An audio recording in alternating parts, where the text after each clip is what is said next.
नमस्कार दोस्तों, मैं समीर बेग आप लोगों के बीच फिर उपस्थित हूं नेटवर्क मार्केटिंग के विषय में चर्चा करने के लिए। अगर आप भी नेटवर्क मार्केटिंग कंपनी ज्वाइन करना चाहते हैं और एक नेटवर्क मार्केटिंग कंपनी का चयन करना चाहते हैं तो बने रहिए हमारे साथ। अब हम शुरू करते हैं कैसे नेटवर्क मार्केटिंग का चयन कर सकते हैं आप।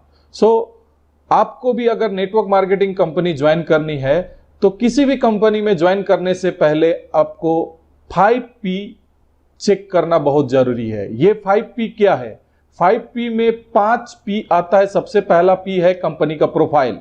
कंपनी के प्रोफाइल में आपको यह देखना जरूरी है कि कंपनी का yearly function, annual general meeting, AGM जिसको बोलते हैं, वो होता है या नहीं, और कंपनी पूरी तरह सही तरीके से टैक्स भर रही है या नहीं, ये भी आपको देखना जरूरी है। और आपका TDS कट रहा है सही तरीके से, अकॉर्डिंग टू गवर्नमेंट के रूल के हिसाब से TDS कट रहा है और जमा हो रहा है, आपको फॉर्म 16 मिल रहा है। ये सभी चीजों का ध्यान आपको रखना जरूरी है। और कंपनी का हर साल सालाना ईयरली फंक्शन हो रहा है या नहीं। मैं ये भी बोलना चाहूंगा कि कंपनी का चयन करने के लिए आपको ये देखना जरूरी नहीं कि कितनी बड़ी कंपनी है, कौन से कंट्री की कंपनी है, कितना बड़ा बैकग्राउंड है, क्योंकि आज हम लोगों ने कई सारा देखा है पिछले कई सालों में कि बहुत सारी कंपनियां आई, बड़ी बड़ी कंपनियां, बड़ा लैब, बड़ा फैक्ट्री, सब कुछ होने के बावजूद वो ट्रेडिशनल मार्केट में तो बहुत सक्सेसफुल हैं मगर नेटवर्क मार्केटिंग में सक्सेस नहीं हुए। तो मैं आप लोगों को बताना चाहूंगा कि जो कंपनियां ट्रेडिशनल मार्केट में सक्सेसफुल है, जरूरी नहीं कि नेटवर्क मार्केटिंग में भी वो सक्सेसफुल हो। इसके लिए मैं एक उदाहरण देना चाहूंगा। नेपोलियन को हम लोग सभी लोग जानते हैं। जब वो कहीं लड़ाई के लिए जाते थे तो वो क्या करते थे? वो अपने जहाज को जला देते थे टापू में पहुंचने के बाद, और अपने सिपाहियों को बताते थे या तो आप लड़ो या तो मरो। ठीक इसी तरह मैं आप लोगों को कहना चाहूंगा, कंपनी ऐसी होनी चाहिए जो सिर्फ और सिर्फ नेटवर्क मार्केटिंग के ऊपर काम कर रही है और नेटवर्क मार्केटिंग के अलावा और कुछ नहीं कर रही है। दूसरी बात, डायरेक्ट सेलिंग में प्रोफाइल में आपको देखना जरूरी है कि यह कंपनी का मिशन और विजन क्या है। यह कंपनी कौन सा मिशन लेके, कौन सा विजन लेके चल रही है। यह मिशन विजन कंपनी का लॉन्ग टर्म विजन देखना बहुत जरूरी है कि कंपनी कितना दूर तक सोच रही है, कहां तक जाना चाह रही है।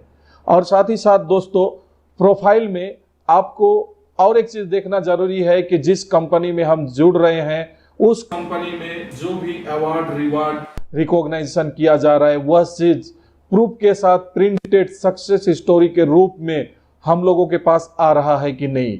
इसके अलावा दूसरा पॉइंट आता है कंपनी के प्रोमोटर, डायरेक्टर्स। कंपनी के प्रोमोटर, डायरेक्टर जो है, कंपनी के ओनर है, मालिक है, उनका बैकग्राउंड देखना जरूरी है। वो किस बैकग्राउंड से आए हैं, उनका बिजनेस पॉलिसी क्या है, उनका एक्सपीरियंस कितना है, कितने सालों से वो लोगों ने नेटवर्क मार्केटिंग को समझा है, उन लोगों ने कितने सालों से नेटवर्क मार्केटिंग के ऊपर रिसर्च किया है। इन सब बातों को भी हमें ध्यान देना जरूरी है। कंपनी के डायरेक्टर अगर सही है, ऑनेस्ट है, तो हम ऐसी कंपनी में काम कर सकते हैं। तीसरा पॉइंट है कंपनी का प्रोडक्ट। प्रोडक्ट ये हम लोगों का बैकबोन है। इस प्रोडक्ट के वजह से ही हम बिजनेस में आते हैं और प्रोडक्ट यूज करके हम बोलते हैं use it, feel it, share it. तो अगर कंपनी का प्रोडक्ट सही ना हो, प्रोडक्ट कॉस्ट इफेक्टिव ना हो, सही मूल्य पर हमको प्रोडक्ट ना मिल रहा हो, तो ऐसी कंपनी को सेलेक्ट करके कोई फायदा नहीं। मैं दोस्तों आप लोगों को बताना चाहूंगा, प्रोडक्ट के क्षेत्र में सबसे पहले तो आपको कंपनी के R&D डिपार्टमेंट का रिसर्च करना चाहिए। R&D डिपार्टमेंट कंपनी के पास है कि नहीं, research and development team, scientist और डॉक्टर, इन सब का टीम उनके पास है कि नहीं। दूसरा है कंपनी का अपना ऑन मैन्युफैक्चरिंग यूनिट। क्या कंपनी पूरी तरह दूसरे कंपनियों पर निर्भर है या उनका खुद का भी फैक्ट्री, खुद का भी लैब, खुद का प्रोडक्शन यूनिट है या नहीं, यह भी देखना जरूरी है। अगर उनका प्रोडक्शन यूनिट है तो हम सही कंपनी में हैं। इसके बाद आता है दोस्तों कंपनी का पे आउट सिस्टम। कंपनी के पे आउट सिस्टम में कंपनी हम लोगों को पे आउट कैसे दे रही है, क्या पे आउट देने में कोई रुकावट तो नहीं आ रहा है, सही तरीके से हमारे अकाउंट में पे आउट आ रहा है। वो पे आउट सिस्टम को भी हम लोगों को देखना चाहिए। इसके बाद आखिर में आता है कंपनी का बिजनेस प्लान। बिजनेस प्लान ऐसा बिजनेस प्लान होना चाहिए जिस बिजनेस प्लान में हम लोग आसानी से अचीव कर सके। एक्यूमुलेटिव बिजनेस वॉल्यूम, रीपरचेस जोर जबरदस्ती से ना कराए, ताकि अगर कंपनी कहती है कि हमारे प्रोडक्ट में दम है तो लोग तो प्रोडक्ट खरीदेंगे ही। ऐसा कोई कंडीशन नहीं होना चाहिए कि प्रोडक्ट को हमको बाय बॉन्ड जबरदस्ती जबरन खरीदवाने का सिस्टम किया गया हो। तो मैं दोस्तों आप लोगों को ये 5P आज आप लोगों को शॉर्ट एंड स्वीट तरीके से बताया। अब मैं आप लोगों को बताना चाहता हूं कि अगर आप इन 5P को देखने के बाद सही तरीके से कंपनी का चयन कर लिए और उस कंपनी में ज्वाइन करते हैं तो सक्सेस कैसे होंगे। तो सक्सेस होने के लिए दोस्तों मैं एक फार्मूला बताता हूं 24/7।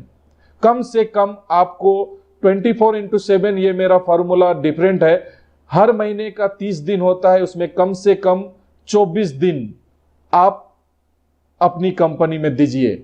इसका मैं एग्जांपल बोलना चाहूंगा। अगर आप जॉब करते हैं, अगर आप बिजनेस करते हैं, तो भी आप सुबह से शाम तक जॉब में बिजनेस में समय देते हैं। मैं अक्सर देखता हूं लोग बोलते हैं कि मैंने तो 2 लोगों को ज्वाइन करा दिया, मैंने 5 लोगों को ज्वाइन करा दिया, जो क्राइटेरिया कंपनी ने बोला था वो कर दिया। तो दोस्तों ऐसा नहीं हो सकता है कि सिर्फ आपने 2 लोगों को ज्वाइन कराया और आपका चमत्कार हो जाएगा, बिजनेस हो जाएगा।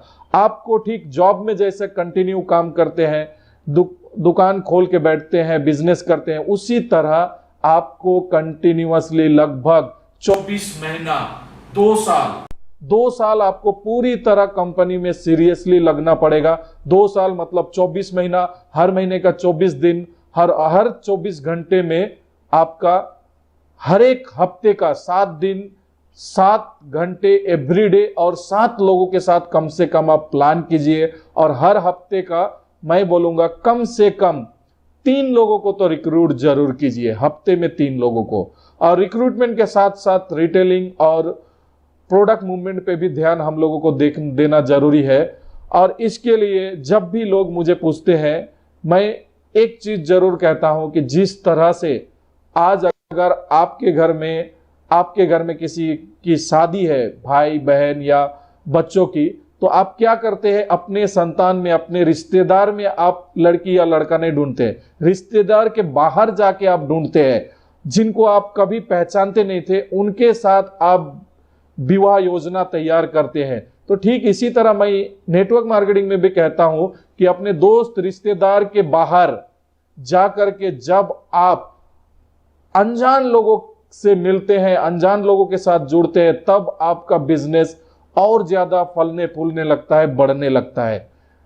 यह नहीं कि आप सिर्फ बिजनेस अपने दोस्तों और रिश्तेदारों तक ही सीमित रखें, अपने एरिया तक ही सीमित रखें। अपने एरिया को लगातार आपको बढ़ाना पड़ेगा। अगर आपको छोटा अचीवमेंट चाहिए, 50 किलोमीटर के दायरे में आप काम कर रहे हैं, आपको एक छोटा मोटा अचीवमेंट हो जाएगा। अगर उस अचीवमेंट को बढ़ाना है तो आपको फिर नेक्स्ट लेवल में 100 किलोमीटर एरिया कवर करना पड़ेगा, फिर नेक्स्ट लेवल में आपका 200 किलोमीटर, फिर नेक्स्ट लेवल में 500 किलोमीटर। ऐसे ही करते हुए आप 1000 kilometre, 2000 kilometre, district level, state level, national level, उसके बाद इंटरनेशनल लेवल तक भी आप अपने बिजनेस को फैला सकते हैं। दोस्तों ये मत सोचिए कि मैं तो लोगों को नहीं जानता। एक समय था, मैं भी गांव में रहता था और मैं भी लोगों को उतने ज्यादा नहीं पहचानता था, इतना मेरा सर्कल भी नहीं था। लेकिन आज देश विदेश कई सारे कंट्री में बिजनेस फैल गया। ये है पैशंस। आप अगर पैशंस रखेंगे और काम को लगातार करते जाएंगे, 2 साल, इस बिजनेस को 2 साल दीजिए, 2 साल तक नेटवर्क मार्केटिंग में डटे रहिए, टिके रहिए, लगे रहिए, डेफिनेटली आप सक्सेस होंगे और आपको सक्सेस होने से कोई नहीं रोक सकता। तो दोस्तों थैंक यू वेरी मच। आज के लिए इतना ही, फिर हम मिलेंगे दोबारा अगले वीडियो पर। Thank you very much. मेरा वीडियो आपको पसंद आया तो सब्सक्राइब करें, लाइक करें और कमेंट करें।